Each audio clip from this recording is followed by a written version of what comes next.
माता बहन लोग, भाई लोग, बुजुर्ग लोग श्रद्धा के साथ साधु स्वरूप को देखकर नमन करते थे। मन बड़ा प्रसन्न होता था।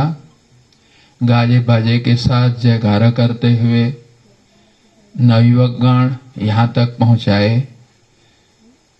हम उनके इस साधु हृदय को और संत महात्माओं के अनुरूप उनके बताए हुए मार्ग पर चलने वाले इन सकल लोगों के बड़े ही आभारी हैं और उन्हें धन्यवाद करते हैं। बोलिए राजा रामचंद्र की। सज्जनों, यद्यपि हम नवयुवकों के लिए आए थे, पर यदि हम कहें कि आत्मा न तो कभी बूढ़ी होती है और न कभी बच्ची होती है, सदा एक रस में रहती है, तो यह भारतीय चिंतकों के, ऋषि मुनियों के विचार के अनुरूप होगा। इसलिए आप सब युवा हैं, सब युवा हैं। शरीर जन्म लेता है, जो जन्मता है ना वही बड़ा होता है, युवा होता है, बूढ़ा होता है और मर जाता है। शरीर जन्मता है, इसलिए शरीर बढ़ता है, वो युवा होता है और मरता है, चिता में जलता है, उसके राख होते हैं। आत्मा जन्म नहीं लेती है। जब जन्म ही नहीं लेगी तो युवा कैसे होगी, बूढ़ा कैसे होगी। सदा सर्वदा एक रस रहती है। यही आत्मा सनातन है। दुनिया में धर्म तो एक ही है, जो वैदिक धर्म है, जो भारतीय धर्म है। इस भारतीय धर्म को सनातन धर्म कहते हैं। धर्म का विशेषण नहीं होता। जो विभिन्न प्रकार के इस समय सुनने में आते हैं वे धर्म नहीं हैं, वे मजहब हैं। एक पूजा मार्ग है, एक उनकी संस्कृति है अथवा विकृति है, या एक टोली समुदाय के लोगों ने एक रीति नियम कुछ बना लिए हैं, तदनुरूप बर्ताव करते हैं। ऐसा हम क्यों कहते हैं उसे जानिए। धर्म का विशेषण नहीं होता, जैसे अग्नि का कोई विशेषण नहीं होता। आज तक कोई न तो कहा और न हमने सुना कि गरम गरम आग ले आओ। कहें द्विवेदी जी, सुना आपने? गरम गरम आग ले आओ, ये तो तब बोला जाता ना यदि कहीं शीतल शीतल या ठंडी ठंडी आग हो। यदि कहीं ठंडी आग हो तो उससे व्यावर्तन के लिए हम कहते कि गरम आग ले आओ।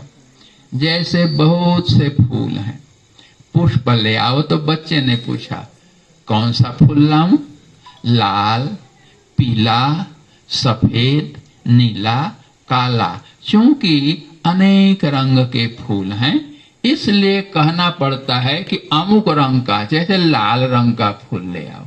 इसी प्रकार से यदि अग्नि अनेक हो तब तो हम कह सकते हैं कि गरम गरम आग ले आओ। कोई कहे गरम आग ले आओ तो दुनिया में सब हंसेंगे, वो हंसी का पात्र होगा। संभव व्यभिचाराभ्याम स्याद विशेषण मर्थव।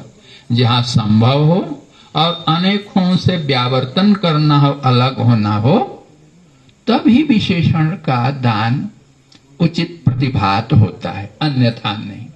ऐसे ही धर्म यदि अनेक हों तो कहा जा सकता है कि अमुक धर्म ठीक है, अमुक धर्म के मानने वाले हैं, अमुक धर्म के मानने वाले हैं। पर धर्म तो दो हो ही नहीं सकता है। धर्म क्या है? आपने रामायण पढ़ी होगी। धर्म न दूषर सत्य समाना। आगम निगम पुराण बखाना। आगम निगम पुराण सब बखान कर रहे हैं, वर्णन कर रहे हैं। धर्म तो एकमात्र सत्य ही है। इसी सत्य का पर्यायवाची शब्द है सनातन। तो कहना होगा सनातन माने सत्य और सत्य माने सनातन। बोलिए, सनातन माने सत्य, सनातन माने नित्य, जो सदा रहे। जो जन्म लेता है उसी का विशेषण होता है धर्म के साथ। जैसे कोई कहता है जैन धर्म, तो ये बनाया हुआ है, जिन ने चलाया। बौद्ध धर्म बुद्ध ने चलाया, उसका विशेषण लगा दिया जैन धर्म, बुद्ध धर्म। जब से बुद्ध हुए तब से बौद्ध धर्म दिखाई दे रहा है, जब से जिन हुए। अब भले ये लोग कहें कि अनेकों बुद्ध हुए, सनातन की परंपरा में उसको जोड़ें, तो यदि वैसा करते हैं तो ठीक है, तो विशेषण क्या दान है उसमें। अब देखिए, कोई कहे सिख धर्म कब से चला, तो कहेंगे नानक देव जी थे। कोई कहे मुस्लिम धर्म, ये धर्म के आगे मुस्लिम शब्द जुड़ा है, ये कब से चला, जब से मोहम्मद हुए, ये 1400-1500 साल हो रहे हैं, इसके पहले तो नहीं था। ये चलाया हुआ है, ये पैदा किए हुए हैं, ये बनाए गए हैं। जो बनाया गया, जिसका जन्म हुआ, वो निश्चित रूप से समय के अधीन है। जो समय के अधीन होता है उसका विनाश हो जाता है। न जाने कितने धर्म, धर्म तो नहीं कहना चाहिए, एक मजहब कहिए, एक रीति रिवाज कहिए, इस पृथ्वी पर हुए, सब धरती की गोद में समा गए। ये भी समा जाएंगे, नहीं रहेंगे। जो जन्म लेता है वो मरता है, और जो बनाया हुआ है वो बिगड़ता है। घर बनाया जाता है, बनाया है इसलिए वो बिगड़ेगा। ये धर्म चलाए गए हैं, ये रुक जाएंगे, ये समा जाएंगे, विनष्ट हो जाएंगे, रहने वाले नहीं हैं। और ये सब वेद से एक एक अंश को लेकर चले हैं, पूर्णतः नहीं है। सत्य का कभी जन्म नहीं होता, सत्य का कभी विनाश नहीं होता। सत्य सत्य है, सत्य दो चार नहीं हो सकते। सत्य कभी दो होगा क्या? बोलो माताओं, सत्य एक ही तो होगा, दो सत्य कैसे हो सकता है? दो सत्य नहीं हो सकता, इसलिए सत्य का विशेषण हो ही नहीं सकता है। यदि सत्य ही धर्म है तो उस सत्य के आगे विशेषण क्या? मुस्लिम धर्म का अर्थ हुआ मुस्लिम सत्य, बौद्ध धर्म का अर्थ हुआ बौद्ध सत्य। अब इसी प्रकार से सिख धर्म का अर्थ हुआ सिख सत्य। तो सत्य कोई 10-20 होते हैं, सत्य का रूप अलग अलग होता है? नहीं, सत्य अपरिवर्तनशील पदार्थ है। सत्य उसे कहते हैं जो कभी विनष्ट नहीं होता। सत्य वही जो विनशय नहीं। महात्मा शरण कहते हैं, सभी संत एक स्वर में कहते हैं, तीनों काल में एक रस अहई।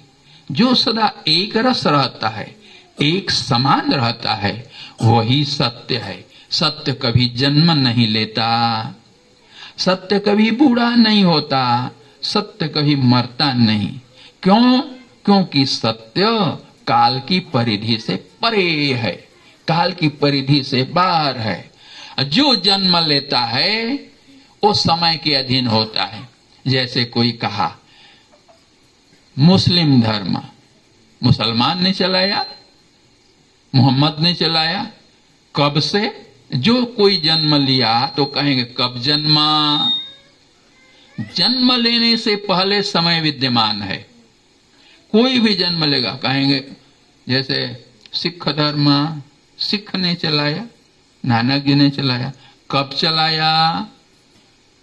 नानक जी कब हुए? समय पहले से वहां विद्यमान है। जो भी जन्म लेगा उसके पहले उससे पूर्वतः समय विद्यमान रहेगा, और जो समय की परिधि के भीतर होता है वो विनाशशील होता है, काल उसका विनाश करता है। सत्य कभी समय के भीतर नहीं रहा, सत्य काल से परे है। समय तो पीछे होता है, सूर्य से नापेंगे, मनु से नापेंगे, किसी से नापेंगे अपने समय को।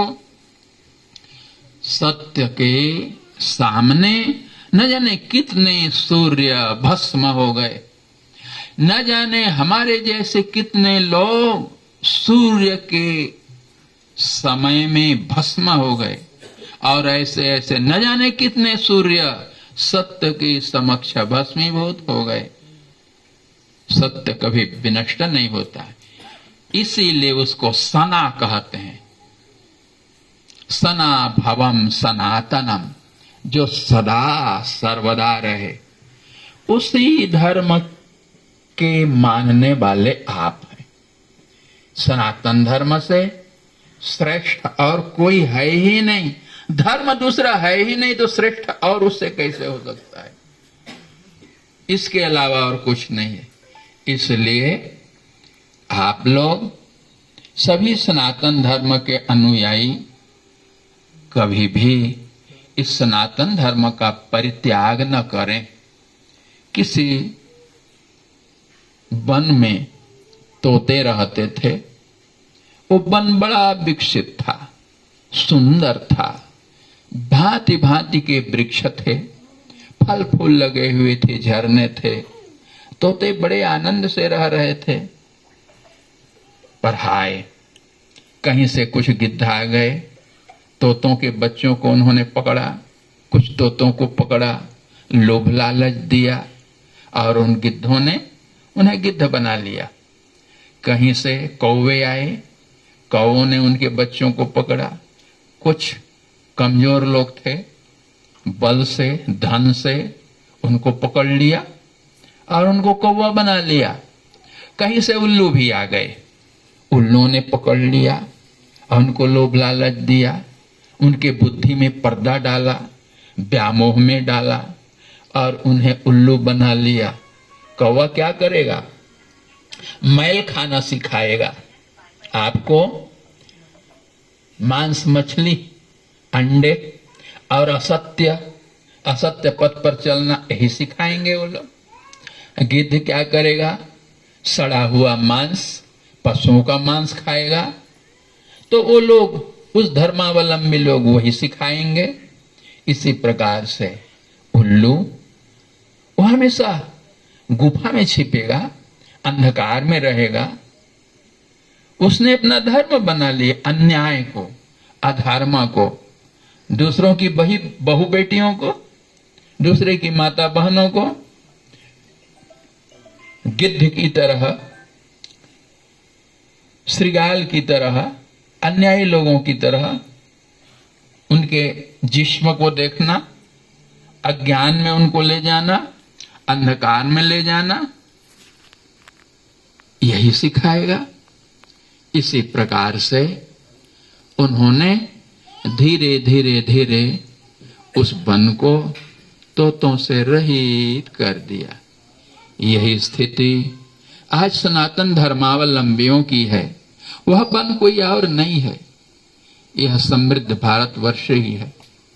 यह भारतवर्ष सुनने में आता है सोने की चिड़िया थी।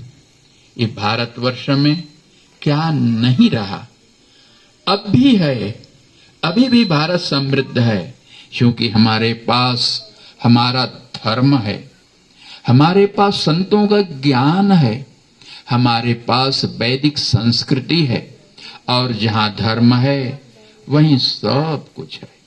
क्योंकि यतो धर्मस, बोलो, ततो जयः। यतो धर्मस, यतो धर्मस, जहां धर्म है वहीं विजय है। धर्म पांडवों के पक्ष में था, इसलिए भगवान उनके पक्ष में रहे और उन्हीं की विजय हुई। हम भी यदि धर्म का परित्याग नहीं करेंगे धर्म का पालन करेंगे तो हम विजयी होंगे। हम कभी इन गिद्धों के अधीन न होवें। अपने बच्चों को, अपनी बेटियों को इन उल्लुओं के, इन कौओं के, इन गिदड़ों के अधीन न होने दें। आप सजग रहें, उन्हें सनातन धर्म की शिक्षा दें, उन्हें बताएं सनातन उसी का नाम है जो है, जिसका अस्तित्व है, जो रहता है, वही सनातन है। और अन्य सब काल के गाल में समा जाएंगे और कोई रहने वाला नहीं है। इस सनातन का चलाने वाला कोई नहीं है। और बाकी जितने चलाए गए हैं आप गिन लीजिए, सिख धर्म, पारसी धर्म, ईसाई धर्म, मुस्लिम धर्म, जैन धर्म, बौद्ध धर्म, जरस्थु का धर्म, अमुक का धर्म, कितने हैं, ये सब चलाए हुए हैं। ये धर्म नहीं है, उनकी रीति रिवाजें हैं। किसी ने नियम बना लिया, हम पश्चिम की ओर मुख करेंगे, हम सिर से स्नान नहीं करेंगे, हम पांव से स्नान करेंगे, हम बैठ के नहीं खाएंगे, सो के खाएंगे, हम माँ को माँ नहीं मानेंगे, बहन को बहन नहीं मानेंगे। यही हमारा धर्म है। उन्होंने एक नियम बना लिया, ये लीजिए, ये धर्म नहीं है, अधर्म है। इस पथ पर चलने वाले कभी सुख शांति लाभ नहीं कर सकते। सनातन को किसी ने चलाया नहीं, सनातन का कोई रचने वाला नहीं है। भगवान राम के नाम पर कोई धर्म नहीं है, भगवान कृष्ण के नाम पर कोई धर्म नहीं है। रघु के नाम पर धर्म है क्या? दिलीप के नाम पर धर्म है क्या? संपूर्ण मनुष्यों के आदि मनु जी के नाम पर कोई धर्म है क्या? नहीं। सनातन के नाम, किसी के नाम पर सनातन नहीं है। प्रभु श्री राम आए तो उन्होंने सनातन धर्म को चल के दिखाया, सनातन धर्म का पालन किया, धर्म की रक्षा की। भगवान कृष्ण आए, वे तो अनंत सामर्थ्यशाली थे। भगवान कृष्ण के ऐश्वर्य का वर्णन कौन कर सकता है? भगवान राम के समान इस जगत में कौन हो सकता है? रामो द्विर्नाभिभासते, राम साक्षात विग्रहवान धर्म, धर्म के वो स्वरूप थे। लेकिन कभी आपने नहीं सुना होगा राम धर्म, कृष्ण धर्म, परशुराम धर्म, वामन धर्म, मत्स्य धर्म। भगवान के अनेक अवतार हुए, कूर्म, मत्स्य, उनके नाम पर कोई धर्म चला नहीं। धर्म तो उनका स्वरूप है, धर्म तो साक्षात परमेश्वर का रूप है। ब्रह्म सनातन है, वही है सत्य, वही जो विनशय नाही। ब्रह्म सत्य है, इसीलिए उसी सत्य का जो धर्म है वही सनातन धर्म है। ब्रह्म ही सनातन है। ईश्वर और ब्रह्म में भेद है। भगवान अलग होते हैं, ईश्वर अलग होते हैं, इसको भी जानिए। भगवान एक विशेषण है। लोग हंसते हैं, विधर्मी लोग, हिंदुओं के कितने भगवान हैं।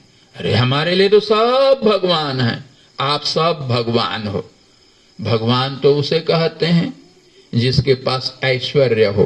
भव का अर्थ ही ऐश्वर्य होता है। जो ऐश्वर्यवान होवे उसको भगवान कहते हैं।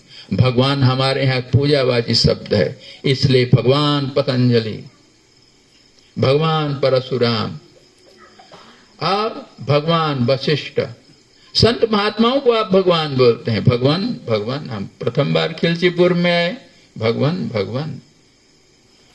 हमारे यहाँ सब भगवान हैं। भगवान पृथक है, ब्रह्म अलग है। ईश्वर इसी प्रकार से, ईश्वर एक पद है। ईश्वर पद से हम सब शंकर भगवान को जानते हैं, वह एक पद है। ब्रह्म भिन्न है, ये भगवान के सब स्वरूप हैं। पर हाँ, जहां भगवत्ता झलकती है, ऐश्वर्य दिखता है, जहां पर हमें कुछ विशेषता प्रतीत होती है, भगवान श्री कृष्ण कहते हैं वहां मुझे देखो। और तो वेदांत का कथन है, ब्रह्म ज्ञानियों का यह अनुभव है, सर्वम खल्विदम ब्रह्म, समस्त जगत ब्रह्ममय है, एक एक अणु अणु ब्रह्म है, ब्रह्म ही संसार के रूप में है। यदि संपूर्ण जगत ब्रह्ममय है तो भगवान कहाँ नहीं है, ब्रह्म कहाँ नहीं है, सर्वत्र है। और तुलसीदास जी कहते हैं, सिया राम माया सब जग जानी, सिया राम माया सब जग जानी, करऊं प्रणाम जोरी जुग पानी, करऊं प्रणाम जोरी जुग पानी। संपूर्ण जगत नाममय है। प्रहलाद को हिरण्यकश्यप पूछते हैं, कहिए आपके राम कहाँ हैं? उन्होंने कहा, राम कहाँ हैं ऐसा नहीं पूछना चाहिए, कहाँ नहीं है ऐसा पूछना चाहिए। इसका अर्थ परमात्मा सब जगह है, थोड़े के लिए प्रश्न होता है, कहाँ नहीं है। तो उन्होंने कहा कि हमें दिखते क्यों नहीं? प्रहलाद जी का उत्तर था, राम हैं, सर्वव्यापी हैं, उन्हें देखने के लिए राममयी आंखें चाहिए, दृष्टि चाहिए। ईश्वर सर्वत्र है, उसे देखने के लिए ईश्वरीय दृष्टि चाहिए। तपस्या करो, संत महात्माओं से सीखो, सब जगत ब्रह्ममय है। हम उसी सनातन के अनुयायी हैं। इस धर्म की रक्षा के लिए भगवान श्री कृष्ण आते हैं, जो कहते हैं, यदा यदा हि धर्मस्य ग्लानिर्भवति भारत, जब धर्म की ग्लानि होती है, हानि होती है, अनभ्युदय होता है, पीड़ित होता है और अभ्युत्थान होता है अधर्म का, तब तब मैं किसी स्वरूप को धारण करता हूं। आप सब राम की स्वरूप है, सबके हृदय में कृष्ण विद्यमान है। आप सब राम है, सब कृष्ण है। सिया राममय संपूर्ण जगत है, तो आप सब ब्रह्म के रूप हैं। सबकी अंतरात्मा में वही ज्योति है। हम सब एक हैं, कोई भिन्न नहीं है। कोई यहाँ पर ब्राह्मण नहीं, कोई क्षत्रिय नहीं, कोई वैश्य नहीं, कोई शूद्र नहीं। सबका शरीर इसी भारत की मिट्टी से ही बना हुआ है।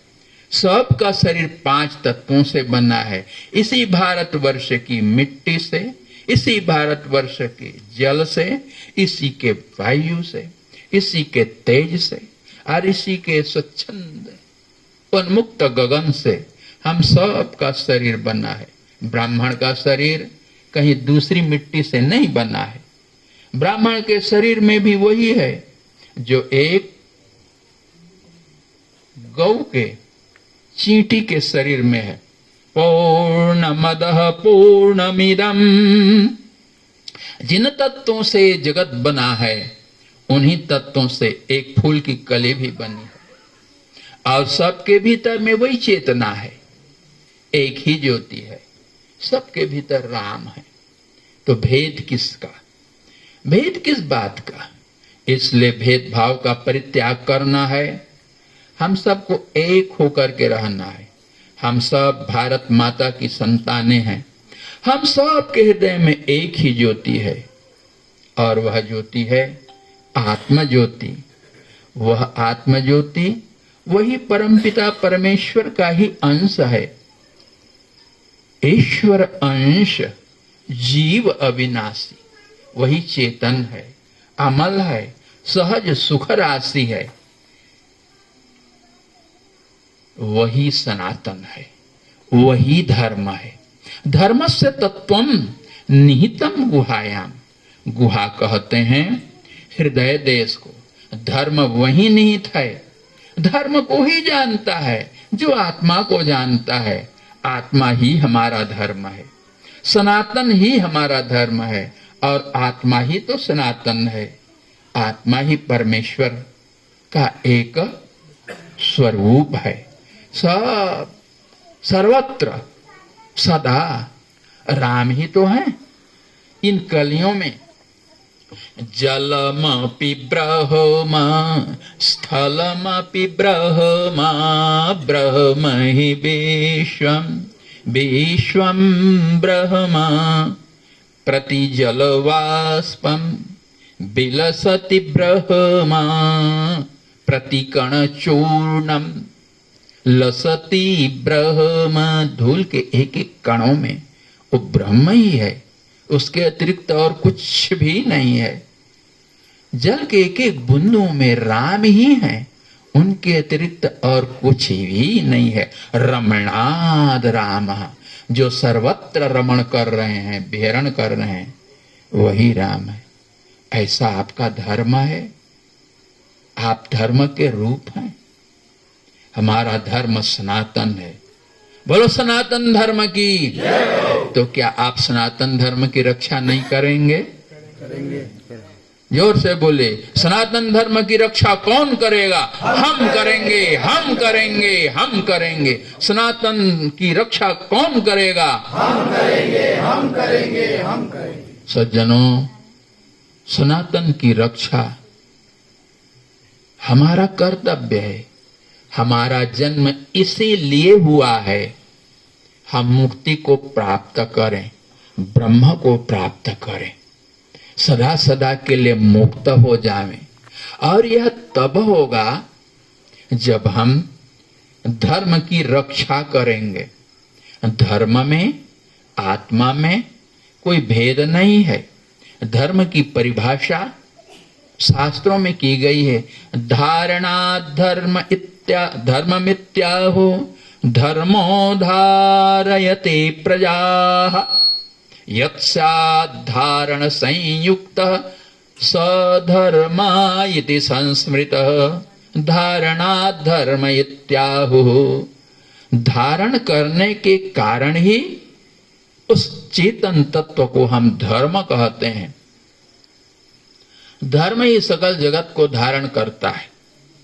यदि सूर्य से उसकी शक्ति हट जाए, परमात्मा की शक्ति हट जाए, तो सूर्य में तेज नहीं रहेगा और पका हुआ फल आम का जैसे डगाल से, वृंत से टूटकर बद्ध से गिरता है, ऐसे वो सूर्य गिर पड़ेगा। आपकी शरीर को धारण करने वाली वही चेतना है। यदि इस शरीर से चेतना हटी, इस शरीर का राम नाम सत्य हो जाएगा।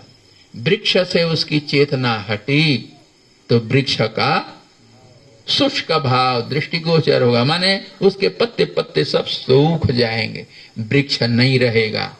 प्रत्येक पदार्थ में एक शक्ति है, वही शक्ति उस पदार्थ को धारण कर रही है, वही धर्म है। जो हमारे अस्तित्व है, जो हमारी अस्तित्व है, जो हमारी अस्मिता है, जो हम हैं, वही धर्म है, वही सनातन है। अपनी आत्मा की रक्षा करना यही धर्म है।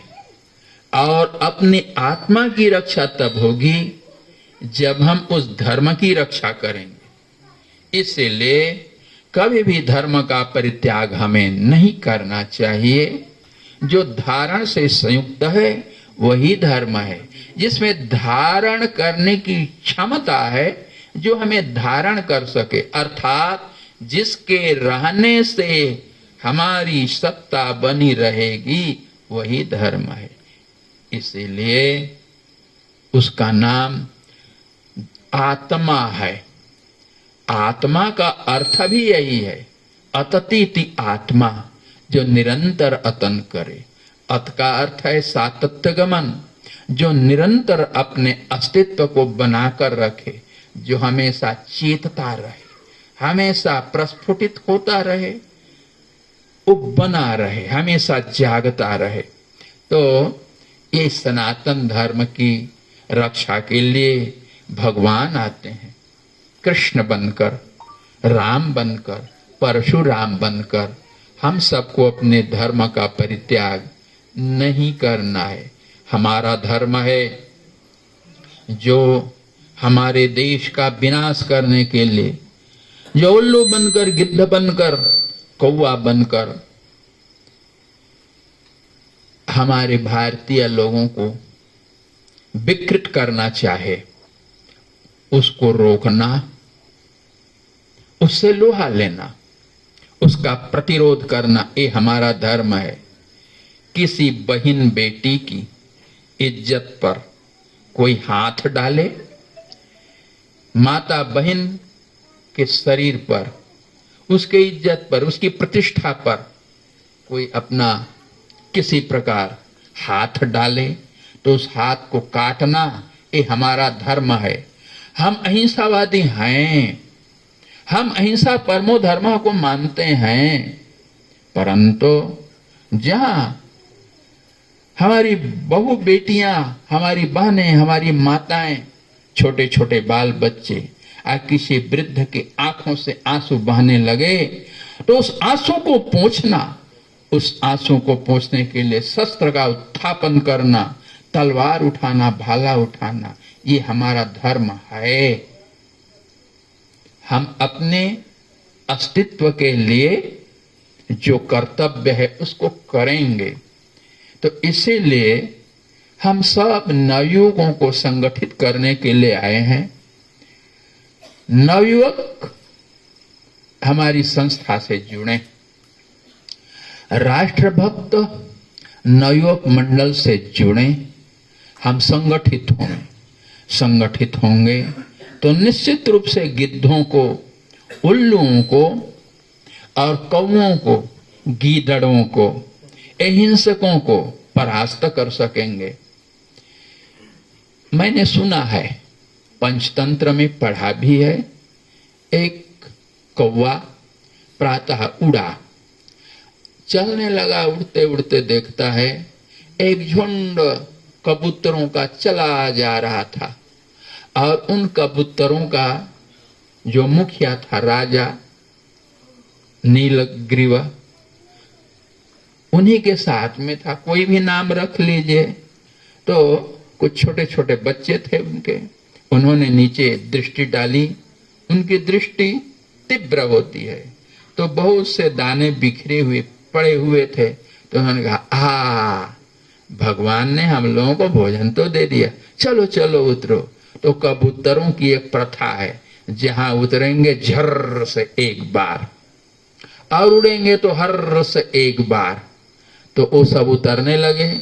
तो उनके मुखिया ने रोका, ठहरो, नहीं नहीं, ये इसे मत खाओ, इसमें फंस जाओगे, यहाँ संकट है, यहाँ मत जाओ। लेकिन वो बच्चे नहीं माने, उतर पड़े। तो उनके साथ साथ और लोग भी उतरे। तो कहा कि जब सब मेरे जाति भाई लोग ही उतर गए, तो मैं अकेला क्या करूं, चलूं, इनके संग रहूंगा तो कुछ विपत्ति से उद्धार भी हो सकेगा। और सब के संग वो भी उतर गए, सब के सब जाल में फंस गए। उन्होंने कहा, मुखिया ने, मैं कहा था कि तुम लोग लोभ में मत फंसो, फंस गए ना, अब क्या करें। देखते हैं उधर से बधिक एक कुल्हाड़ी लिए हुए और पिंजड़ा लिए हुए चला आ रहा है, जैसे साक्षात काल हो। वो पक्षियों का काल ही था। आने लगा तो देखा कबूतरों के मुखिया ने, राजा ने, देखो देखो वो आ गया, अब एक नहीं बचोगे, तो ऐसा करो, सब मिल जाओ और एक साथ जोर लगाओ, और जोर लगाकर इस जाल को उड़ा करके ले चलो। सब मिल गए। अब मिल गए, ऐसी शक्ति लगाए मिलकर कि जाल जो खूंटी गाड़ के रखा था, खूंटी सहित उसको उड़ा करके ले चले, आकाश में उड़ गए। देखता रह गया व्याधा। ओ, बिहार की कहावत है, बाण बाण जई हैं, नौ हाथ पग होले ले जई हैं। ये पुचकट्टा बैल तो गया और हमारा 9 हाथ की रस्सी भी लेके चला गया। उसी प्रकार से ये सब के सब उड़ा करके ले गए। वो व्याधा बोल रहा है। उधर देखा कौवा, क्या हो, ये सब तो जाल को ही उड़ा कर लिए जा रहे हैं, देखूं आगे क्या होता है। इधर व्याधा सोचता है कि कभी ना कभी तो आपस में विवाद करेंगे, झगड़ा करेंगे, लड़ाई करेंगे। जिस समय आपस में विवाद करेंगे, फूट हो जाएगा, भेद हो जाएगा, तो अपने आप सब नीचे गिरेंगे। तो इसीलिए चलूं देखूं। आप कुछ दूर तक देखते देखते उनका पीछा किया, परंतु उनका मुखिया था, वो सबको बोला कि और आगे चलो, और आगे चलो। उड़ाते उड़ाते इतनी दूर वो लोग चले गए कि व्याधा की दृष्टि वहां तक नहीं पहुंची। अंत में वे लोग पहुंचे एक खेत में, जहां उनका एक मित्र रहता था। अब सब उतरे और आवाज दिया, ए मूषकराज, आओ आओ, आज आपकी आवश्यकता है, अपेक्षा है आपकी। हम संकट में पड़े हैं, संकट से हमारा उद्धार करिए। वो जो मुखिया था ना कबूतर, उसी का वो मित्र था। तो अपने मित्र की आवाज को, शब्द को पहचान कर बिल से बाहर आया और बड़ा दुखी हुआ कि आप लोग इस जाल में कैसे फंस गए। मुखिया ने कहा, ए पीछे पूछना, अभी तो जल्दी से जल्दी सबको उन्मुक्त करो, बंधन को काटो। अचूहा तो चूहा ठहरा। अपने साथियों को भी बुलाया, आप फटाफट फटाफट कुतर कुतर के काट काट करके सबको मुक्त कर दिया। ऊपर से कौवा देखता है, हमें तो ऐसे चूहों से जरूर मित्रता करनी होगी।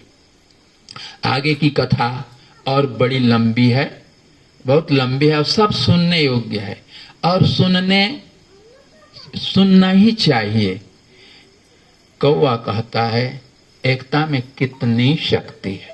आपने देखा, ये सब आपस में मिल गए, एक छोटी सी चिड़िया, कितना प्राण है उसमें, कितना बल है उसमें, पंख ही जिनके सामर्थ्य हैं, और वो सब आपस में मिल गए तो जाल को उड़ा करके ले गए। देखिए, वे बिना हाथ के, बिना भुजा के, एकमात्र पंखों पर जीने वाले पक्षी मिल जाने के कारण, संगठित हो जाने के कारण, व्यूह बना लेने के कारण, एक बंधन को, जो काल रूप था, ऐसे पास को, जाल को खूंटी समेत उखाड़ कर गगन मंडल में उड़ चले। तो आप सब सनातन धर्मावलंबी, यदि जिनके हाथ हैं, बुद्धि है, सब कुछ परमात्मा ने दिया है, वो लोग यदि एकत्रित हो जाएंगे तो इस संसार में ऐसा कौन सा गिद्ध है, कौन सा उल्लू है, कौन सा भेड़िया है और कौन सा कौवा है जो आपके धर्म को नष्ट कर देवे। ऐसा कौन सा आतंकवाद है जो भारत की भूमि पर आक्रमण कर सकेगा, इस पर पराक्रांत करेगा। ऐसा कौन सा सामर्थ्य है, कौन सी शक्ति है जो इस देश की सती साध्वी नारियों के आंखों से आंसू बहा देगा। इसीलिए सज्जनों, हम आपको जैसे विश्वामित्र ने राम लक्ष्मण को ढूंढा, जैसे समर्थ गुरु रामदास जी ने शिवाजी को ढूंढा, वैसे ही इन्हीं में हम, आप सबके बीच में हम किसी शिवाजी को ढूंढने के लिए आए हैं, राणा को ढूंढने के लिए आए हैं, माताओं के बीच में किसी लक्ष्मीबाई को ढूंढने के लिए आए हैं, क्या आप सनातन धर्म की रक्षा नहीं करेंगे? बोलो, अवश्य करेंगे, अवश्य करेंगे। सनातन धर्म की, सनातन धर्म की, सनातन धर्म की। सनातन धर्म पर नाना तरह के आक्षेप होते हैं। समय नहीं है, कभी आप लोग कुछ दिनों के लिए ऐसा अवसर निकालिए और सनातन धर्म को समझने का प्रयास करिए। हमारे यहाँ सर्वत्र चेतन ही चेतन है। जड़ और चेतन तो पारिभाषिक शब्द हैं, वस्तुतः शक्ति पुंज के अतिरिक्त कुछ भी नहीं है। एक प्राण है जिसे कहते हैं ऋषि प्राण, एक प्राण है जिसे पितर प्राण कहते हैं, और एक प्राण है जिसे देव प्राण कहते हैं, एक प्राण है जिसे गंधर्व प्राण कहते हैं, और एक प्राण है जिसे असुर प्राण कहते हैं। ये 5 मंडल हैं पृथ्वी के, ब्रह्मांड के। ये 5 मंडल में 5 प्रकार के प्राण हैं। जो स्वयंभू मंडल है ना, उसी स्वयंभू मंडल को ही तो ऋषि प्राण कहते हैं। प्राण एक शक्ति विशेष है। और जो पितर लोक में है, जिसे परमेष्ठि मंडल कहते हैं, स्वयंभू मंडल के प्राण का नाम ऋषि प्राण है। उससे नीचे परमेष्ठि मंडल के प्राण को ही पितर प्राण कहते हैं। सौर मंडल के प्राण का नाम देव प्राण है। उससे आगे जो चंद्र लोक का प्राण है, उसी का नाम गंधर्व प्राण है। और पृथ्वी लोक के प्राण को असुर प्राण कहते हैं। इसी में मनुष्य प्राण और पशु प्राण आते हैं। प्राण क्या पदार्थ है, जिसे दर्शन की भाषा में शक्ति कहते हैं, आगम की भाषा में जिसे शक्ति कहते हैं, और पुराण की भाषा में जिसे वही आदि शक्ति, जिससे सत्वगुण रजोगुण तमोगुण का उद्भव हुआ, और जिससे ब्रह्मा विष्णु महेश के आकार ने स्वरूप ने घेरा, जिसे आगम शक्ति कहते हैं, उसी को तो वेद की भाषा में प्राण कहते हैं। वो चिन्मय तत्व है। समस्त संसार प्राणों का ग्राम है, प्राणों का समूह है। प्राण ही नाना प्रकार के पदार्थों के रूप में है। तो कहिए, जब प्राण ही है संपूर्ण जगत में, तो भेद क्यों अलग अलग पदार्थ के रूप में? इस जगत में भेद कैसे देखने में आता है? तो उसका कारण है वो ग्राम में प्राणों का तारतम्य, उनकी अनुपात, उनकी मात्रा, प्राणों की मात्रा के कारण भेद है। जैसे आपसे कोई कहे यह क्या है, कहेंगे माला। ये क्या है? वस्त्र। अरे आप जान रहे हो माला, आप जान रहे हो वस्त्र। ये वस्त्र है क्या? ताना बाना के अलावा, सूत के अलावा और है क्या? जो वस्त्र को बनाया वो जानता है ताना बाना है। और ताना बाना है क्या? ताना बाना क्या है? सूत ही, ताना बाना कपास ही तो है। कपास से ही तो सूत बनता है। कपास क्या है? अरे मिट्टी है, मिट्टी। ये मिट्टी क्या है? जल का रस है। जल क्या है? जल तो तेजस तत्व का रस है। तेजस तत्व क्या है?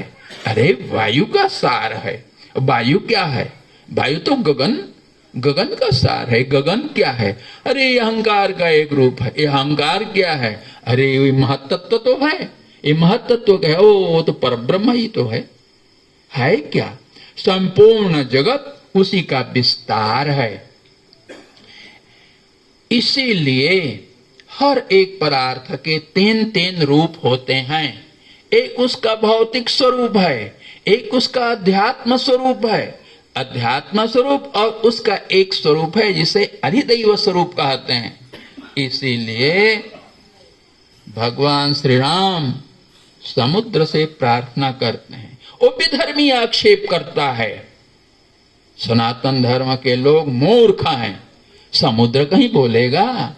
ओ एक चौपाई के बारे में, ढोल गंवार शूद्र पशु नारी के बारे में कितना कितना लोग शास्त्रार्थ करने लगे। वहां एक ने कहा कि देखो तुलसीदास जी ने नहीं कहा है, वो तो समुद्र ने कहा। समुद्र निकला और ये उसी के वाक्य हैं। तो एक अधर्मी कहता है या समुद्र भी कहीं बोलता है, आप भी कहोगे, आपके वो नास्तिक बच्चे कहेंगे क्या लिख दिया है, समुद्र कहीं बोलता है। वो क्या जाने, वो अधर्मी क्या जाने, वो मूर्ख क्यों जाने, वो नहीं जान सकता। जैसे राम को जानने के लिए राममयी दृष्टि चाहिए, इसी प्रकार समुद्र के स्वरूप को जानने के लिए वैदिक ज्ञान चाहिए, ऋषियों का ज्ञान चाहिए, तपस्या चाहिए। वो जो जल देख रहे हो सज्जनों, नदी नाले में, तालाब में, समुद्र में, वो उसका भौतिक रूप है। ये भौतिक रूप तो विनाशी है, वो नष्ट होता है, उसको सूर्य सोख लेता है। और समुद्र में बड़वाग्नि होता है जो हमेशा सुखाता रहता है। जल समुद्र का भौतिक रूप है। जैसे आपका शरीर है, आप शरीर नहीं हो, आपका शरीर विनाशशील है। ये शरीर जलेगा, मरेगा, कटेगा, पर आपकी आत्मा पर कोई अंतर नहीं पड़ता है। इस शरीर के भीतर हम जो विद्यमान है वो अध्यात्म है हम, और ये शरीर हमारा अधिभूत है। अधिभूतम क्षरो भावः, जो क्षर है, विनाशशील है, उसी को क्षर कहते हैं। माता लोग गीत गाते हैं, माटी के दहिया माटी में मिल जाएगी। ये मिट्टी का शरीर भौतिक रूप है जैसे, इसी प्रकार से समुद्र का जो जल है वो जल उसका भौतिक रूप है, खारा समुद्र। उसकी जो आत्मा है वो अध्यात्म है। कोई भी समुद्र बनता है, कोई भी इंद्र बनता है, जो जीव तप करता है, और सप्तर्षि अभी कोई दूसरे हैं, दूसरे कोई पहुंच जाएंगे, पद हैं। ब्रह्मा विष्णु महेश इंद्र आदि सब पद हैं, सूर्य चंद्र इत्यादि पद हैं। ब्रह्म कोई भिन्न है। आओ सज्जनों, इस समुद्र में इतना सामर्थ्य है कि पूरे शरीर, पूरी पृथ्वी को, हिमालय को समेट लेगा, निगल जाएगा, बहा लेगा। इसका नियमन कौन करता है? कोई नियमन करने के लिए एक शक्ति उसमें विद्यमान है, वही अधिदैव है। समुद्र से प्रार्थना करिए, भाव से, भक्ति से प्रसन्न होंगे तो वो देवता प्रकट होंगे। वो उनकी आत्मा है, उसमें अधिदैव पुरुष है। वही अधिदेव पुरुष प्रभु श्री राम के आगे आकर नतमस्तक हुआ था। इसे वो क्या जानेगा? नास्तिक तो अपने शरीर को अपनी आत्मा मानता है।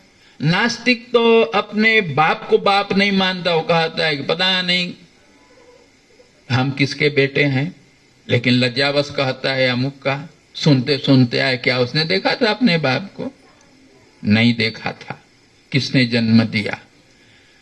ये शरीर हम नहीं है, यह शरीर भौतिक है। इसके भीतर हम जो बैठे हुए हैं वो अध्यात्म है, और एक अधिदैव है जो हमें नचा रहा है।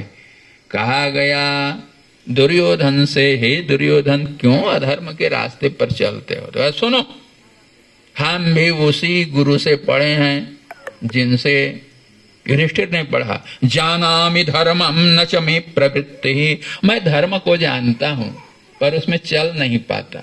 और जानामि अधर्मम न च मे निवृत्ति, अधर्म भी जानता हूं पर अधर्म से हट नहीं पाता हूं। केनापि देवेन हृदय स्थितेन, लगता है मेरे मस्तिष्क के भीतर कोई बैठा हुआ है। वही देवता यथा नियुक्तोस्मि तथा करोमि, जैसे वो देवता मुझे चलाता है ना वैसे ही चलता हूं। हर वस्तु में, हर प्राणी में कोई बैठा हुआ है, वो अधिदेव। इसी प्रकार से हर पदार्थ के तीन रूप होते हैं। कोई कहेगा चंद्रमा में, चंद्रमा की पूजा करते हो, चंद्रमुखी, चंद्रमुख उपमा देते हो, अरे वो तो ग्रह है, जड़ है। तुम आज जान रहे हो ग्रह जड़ है, नक्षत्र है, हम तो न जाने कब से जानते हैं। हमारे ज्योतिषी लोग पंचांग देख करके बताते हैं कि देखो ग्रह यहाँ चल रहा है, यहाँ चल रहा है, और जड़ है हम तो पहले से जानते हैं, और ग्रह है, अब उसी के अनुसार हमारा पंचांग है। किंतु जिस चंद्रमा की पूजा करते हैं वो चंद्रमा, उसका अधिदैव जो है उसकी हम पूजा करते हैं। वो चंद्रमा का ग्रह भूत मिट्टी के स्वरूप की पूजा थोड़े करते हैं। यह तो जो गोल पिंड दिखता है यह तो उसका शरीर है, उसके भीतर जो आत्मा है वो अध्यात्म है, और उसमें परमात्मा की शक्ति विद्यमान है अधिदेवा। तो सज्जनों, ये दो चार बातें आपको इसलिए बताया कि आप पर जो विधर्मी अधर्मी आक्षेप करें उसका उत्तर दे सकें, और धर्म के स्वरूप को पूर्णतः जानने के लिए संत महापुरुषों के व्याख्यान को सुने। आप लोग भागवत इत्यादि सुनते रहते हैं, कथा कीर्तन बहुत करते हैं, परंतु उसके माध्यम से आपको ठीक ठीक सनातन धर्म का पूर्णतया बोध नहीं होता। वो कौन सा धर्म है जिसकी रक्षा के लिए स्वयं कृष्ण को चक्र उठाना पड़ता है, उसके बारे में आप नहीं सुनते हैं। वो कौन सा धर्म है जिसके पालन करके प्रभु श्री राम साक्षात विग्रहवान धर्म हो गए। तो इसलिए इस सनातन धर्म से बढ़कर के कोई धर्म नहीं है। ये भारत राष्ट्र ही ऐसा राष्ट्र है जो भारत है। भा का अर्थ ब्रह्म ज्ञान है और रत का अर्थ लगे रहना है।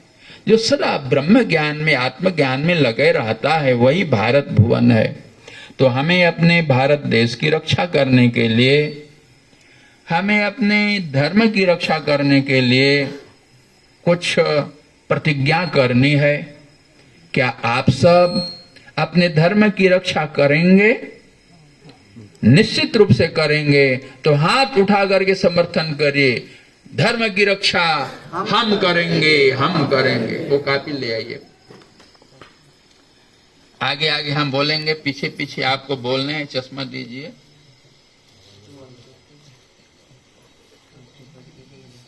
जल्दी करो, इधर प्रकाश दिखाना होगा। पीछे पीछे दोहराएं।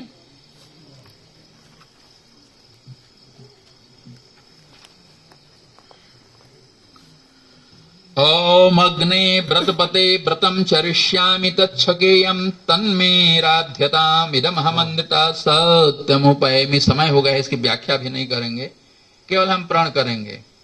मेरा जन्म, हृदय पर हाथ रखें, मेरा जन्म आर्यावर्त अर्थात पुण्य भूमि भारतवर्ष में हुआ है। इसी कारण यह देवभूमि भारतवर्ष मेरी जन्मभूमि है। मैं भारतीय हूँ और भारत मेरी माता है। मैं भारत माता का वीर पुत्र हूँ। सत्य ही धर्म है, वही नित्य है। नित्य को ही सनातन कहते हैं। यही मेरा धर्म है। मैं धर्म की रक्षा यावत जीवन करता रहूंगा। संपूर्ण आर्यावर्त मेरा अपना देश है। इसके पग पग की भूमि हमारी है।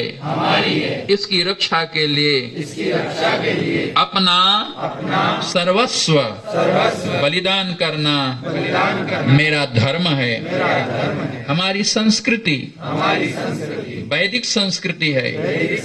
हमारे पूर्वज इसी संस्कृति से कल्याण के भागीदार हुए, सर्वतो महान हुए। मैं अपने पूर्वजों की विश्ववंद्य वैदिक संस्कृति का सदा सर्वदा पालन करूंगा। मैं पुनः स्वस्थ एवं स्वस्थ एवं संयत मन से संयत मन से प्रतिज्ञा करता हूँ प्रतिज्ञा करता हूँ। स्वराष्ट्र स्वराष्ट्र स्वधर्म स्वधर्म स्वसंस्कृति स्वसंस्कृति और उक्त पथों के और उक्त पदों के पथिकों की प्रतीकों की रक्षा के लिए रक्षा के लिए उद्यत रहूंगा। उद्यत रहूंगा। तन मन धन तन मन धन और अमूल्य क्षण और मूल्य क्षण अर्पित कर दूंगा। अर्पित कर दूंगा। मैं स्वराष्ट्र भक्त मैं स्वराष्ट्र भक्त नवयुवक मंडल के नवयुवक मंडल के नियमों का नियमों का पूर्णतः पूर्णतः पालन करूंगा। पालन करूंगा। इसके संचालन में इसके संचालन में योगदान प्रदान करता रहूंगा। जय भारत, जय भारत, जय सनातन धर्म, बोलो राजा रामचंद्र की। इसमें एक शब्द